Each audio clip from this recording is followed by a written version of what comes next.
Hello my beautiful friends. Today I'm going to share with you one of my favorite meals. It's something that my mom used to cook all the time when I was a kid. It's a herb omelette and it's called cuckoo. It's very easy to make. It's full of delicious herbs and it's so yummy. So let's get started.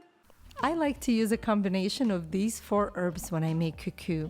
Usually it's dill, parsley, coriander, and chives. I'll put everything in a bowl, fill it up with some water, and let it sit in the water for 5 minutes. Then I'll rinse it and fill it up again, rinse it again, and do this a few times. Then I'm gonna need a wooden board and a very sharp knife and start chopping everything very, very finely. Usually I add 1 or 2 eggs per person, so then you can do the math depending on how many people will be having this herb omelette.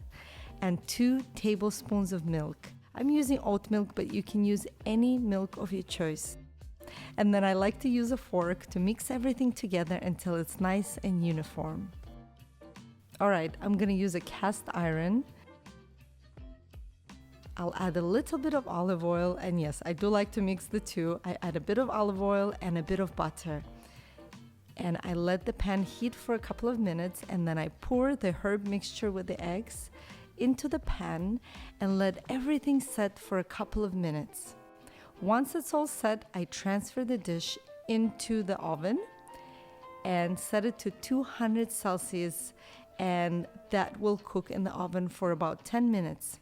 Then I switch it to grill because I like the top of the omelette nice and crispy, and bake it for another 5 minutes. And here it is, it's ready.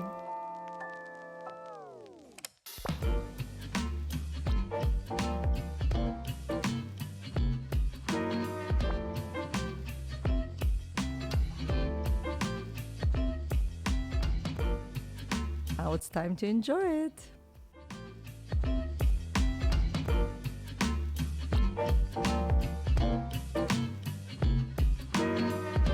Thank you so much for watching. Please like this video and subscribe for more. Also, when you do try to make cuckoo, I would love to hear from you. So make sure you leave me a comment down below. Thank you again for watching, and I'll see you in the next video. Bye!